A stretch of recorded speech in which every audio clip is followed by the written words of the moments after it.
Welcome back to Podcast for Artists, everybody. Today, we're going to be talking about something that I think a lot of artists find to be a little bit intimidating, Hmm. and that is writing your artist's statement.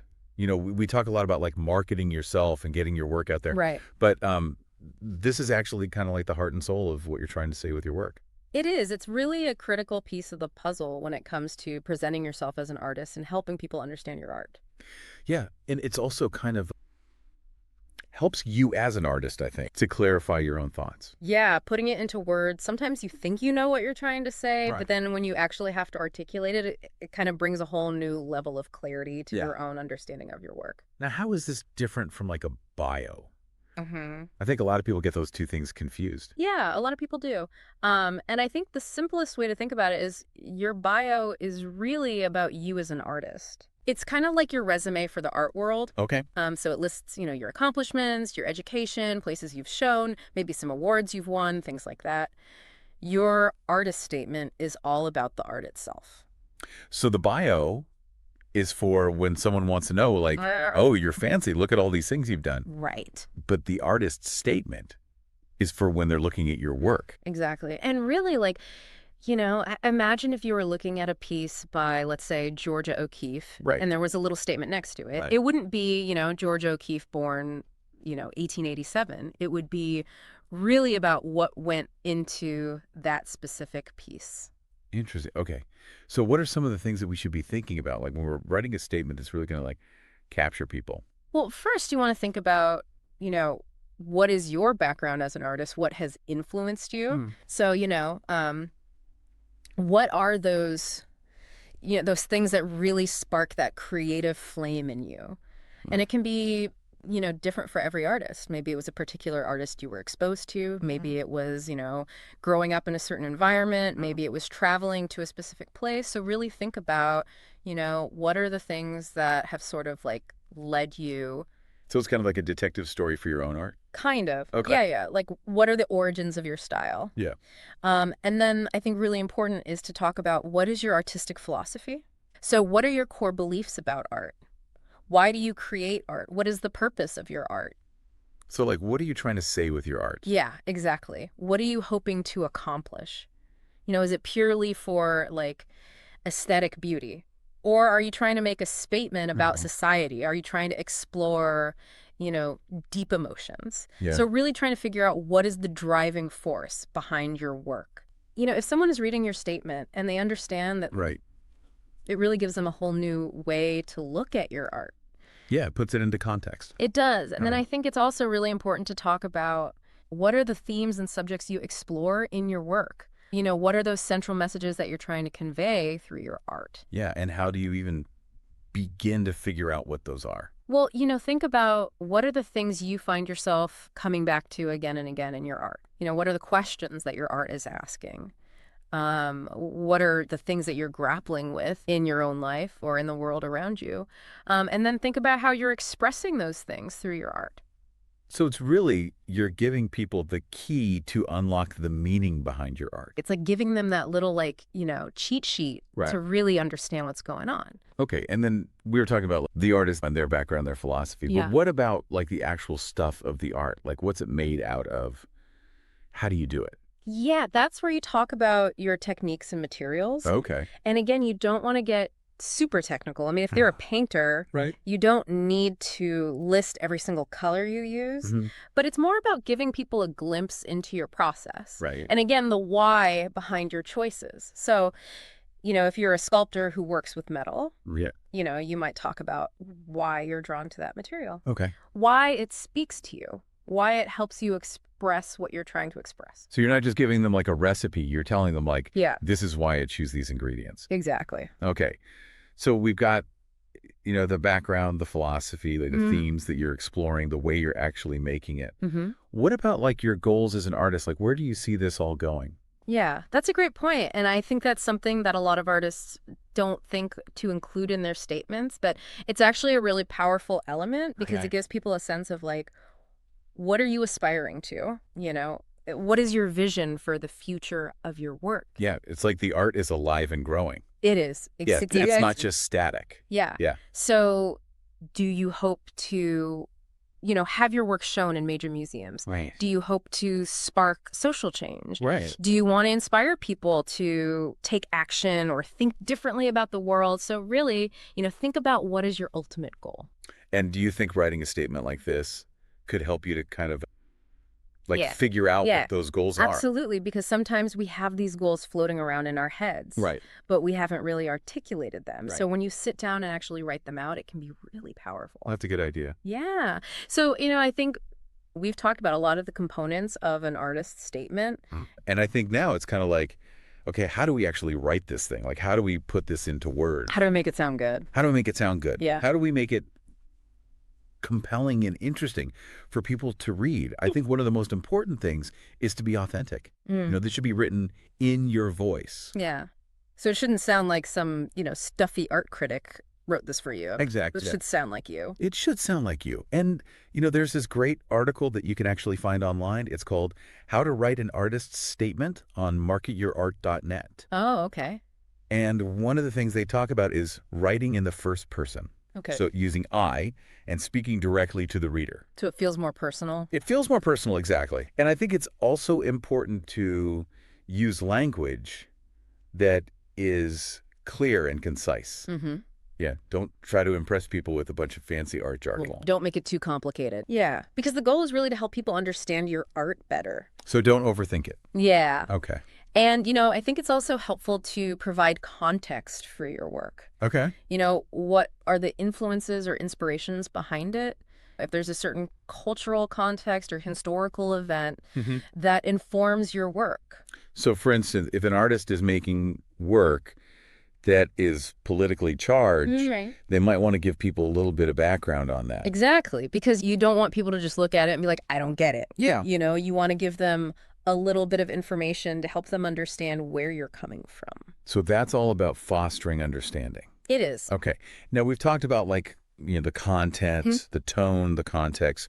What about how do we structure this? Is there a formula we should follow? There isn't like a one-size-fits-all formula, Okay. but there is a sort of basic structure that can be really helpful. So like any good piece of writing, you want to start with a strong introduction. Okay. So this is your chance to kind of grab the reader's attention. So hook them in. Hook them in, exactly.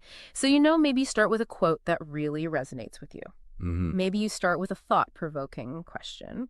Maybe start with a little anecdote or a story that kind of pulls people in. Yeah. You just want to make sure that first paragraph really grabs the reader, and then you move into the body of the statement, which is where you really expand on all the things we've been talking about. So that's the meat of it. That's the meat of it, exactly. So your background, your influences, your philosophy, the themes you explore, the techniques you use, and then you want to end with a strong conclusion. Okay, so it's kind of like you're bringing it all together and tying it up with a bow. Exactly. And, this is your chance to leave a lasting impression. So, maybe you reiterate, a key message. Maybe you share, a vision for the future of your work. Okay. Maybe you leave the reader with a question that makes them think. Okay. But, you want to make sure that last paragraph Right. really kind of cements everything you've said. Now, what about tailoring your statement for different situations? That's a great question. Let's say you're, applying to a gallery. Right. And then you're also applying for a grant. Right. And I think it's really important to tailor your statement because different situations call for different things. If you're applying to a gallery, you might want to highlight how your work connects to their mission. Okay. Or the kind of art they typically show. So you're providing some context for the gallery to understand. Exactly. And if you're applying for a grant, right, you really want to make sure that your statement aligns with the organization's mission. So it's not just about you. It's about how you fit into their bigger picture. Right. So you have to do your research. You do. Now I know that all of this can feel a little overwhelming. Yeah. It's a lot to think about. It is. And, I think it's easy to get caught up in oh my gosh, I have to write the perfect artist statement. But, I think it's important to remember that there are no hard and fast rules. Right. And it's okay to make mistakes. It's okay to try things out and see what works for you. Right. So don't be afraid to experiment. So what are some common mistakes that we should try to avoid? Okay. Well, one of the biggest mistakes I see artists making is being too vague. Okay. They'll say things like, oh, I'm passionate about art, or I'm inspired by nature. Yeah. But they don't really go into detail. So you got to dig deeper. Don't just tell me you love color. Like, show me how you love color. Exactly. And I think another mistake is focusing too much on your personal life. Okay. Your artist's statement shouldn't read like an autobiography. Right. A little bit of background is fine, Right. but you really want to keep the focus on your art. So it's not about like your cat or, the time you went on vacation. Exactly. Unless that directly relates to your artwork. Right. Okay. So it's, finding that sweet spot of like making it personal, but not overwhelming the art. And then I think another mistake is being too technical. People don't need to know every single detail about your process. So it's not an instruction manual. Exactly. It's more about giving them like a little glimpse behind the scenes. And of course, make sure that your statement is well written, that it's free of grammar and spelling errors, that it's formatted nicely. So it looks professional. Yeah. Yeah. Because it's a reflection of you and your work. So you want to make sure that it's presented in a professional way. And I have to remind everybody about that great article, How to Write an Artist's Statement, from marketyourart.net. It really is chock full of good information. Yeah, it goes into a lot more detail than we're able to go into today. So we'll definitely link that in the description for you guys. Awesome. So, I think the main takeaway here is that writing an artist's statement is an ongoing process. Yeah. It's something that you'll probably revisit and refine many times throughout your career. It should grow and change as you grow and change. Exactly. So don't be afraid to experiment, to try new things, and to really find what works best for you. So any last words of wisdom before we move on? I would just say, don't let the blank page intimidate you. Just start writing. You don't have to get it perfect on the first try. Right. Just get those ideas down on paper, and then you can start shaping them. And remember that article we talked about, How to Write an Artist Statement, from marketyourart.net? They have a great template in there. Yeah. So check that out, guys. It's a great resource. And it's okay to ask for help. So if you're feeling stuck, reach out to a trusted friend, a fellow artist, mentor. Exactly. Right. Yeah.